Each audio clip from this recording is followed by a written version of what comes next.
It began with a letter. Tomás hadn't spoken to his sister in over a decade. Life had pulled them in different directions.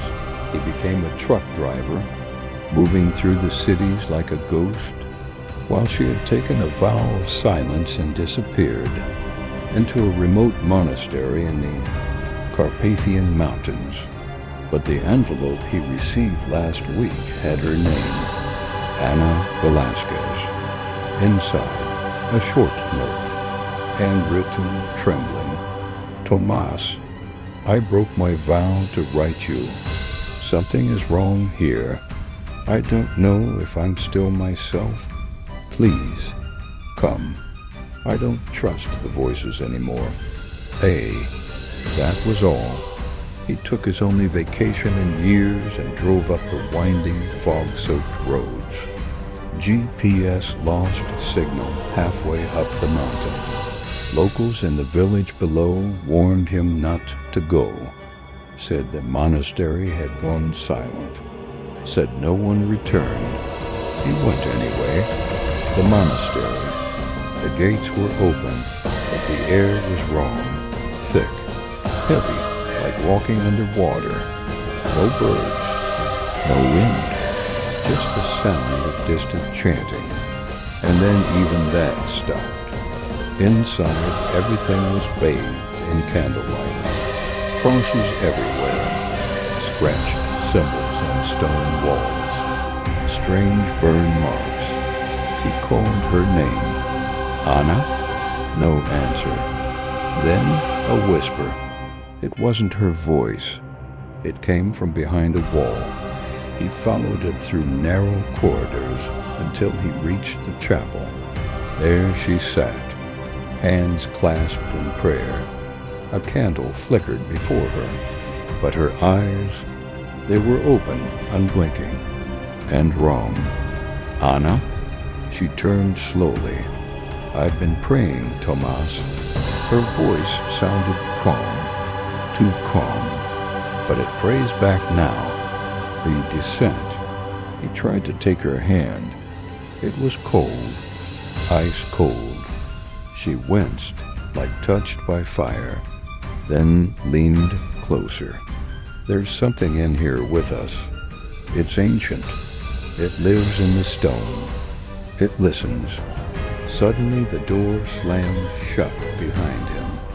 From the shadows, monks emerged, silent, solemn, and one older man in a red stole. The exorcism must begin, he said. Father Calderon, eyes bloodshot, voice exhausted. She's no longer fully your sister. Tomás was trapped, but he stayed. He had to. What followed was not what he expected. The ritual. That night, they tied her to the stone floor in the chapel. Ana screamed, not in pain, but in many voices. Male, female, old, young. Stop looking at me with his eyes, she hissed at Tomás. Then smiled. She used to love you, but I love you more. Stay with me, brother. Father Calderon read from a book older than the room itself. Latin, curses, prayers lost to time. The walls bled wax. Candles flickered violently. And then her body lifted. She hovered, bent backward like breaking. Black fluid poured from her mouth. The windows shattered inward. Tomás tried to scream, but his voice wouldn't come.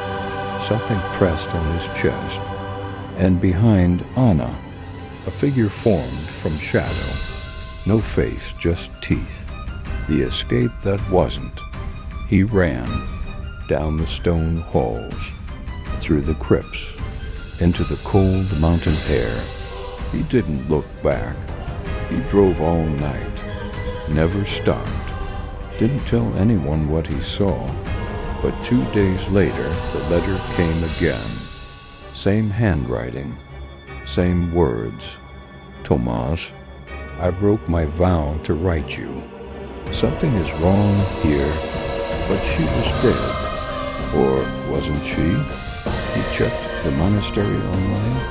No mentions, no accidents, no fire. It never existed. According to public records, there's no monastery in that mountain. Never was. The ending that never ends. Now, each night at exactly 3 a.m., he hears the whisper, the same one that came from behind the wall. Sometimes when he closes his eyes, he sees her burning, screaming, but smiling. Sometimes he dreams of the mountain, and when he wakes up, there's ash on his pillow. Last night, he looked in the mirror. His voice cracked, but it wasn't his voice anymore.